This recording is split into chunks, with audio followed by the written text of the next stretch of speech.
Welcome! In front of me I have Polar Grid X2 Pro and I'm gonna show you how to turn off this watch.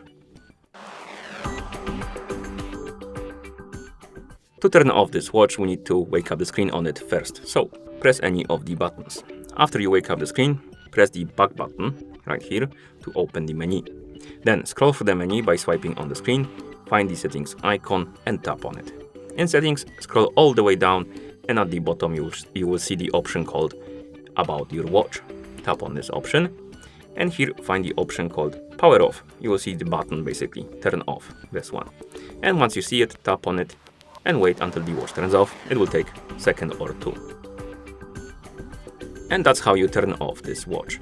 Thank you for watching. If you found this video helpful, please consider subscribing to our channel and leaving a like on the video.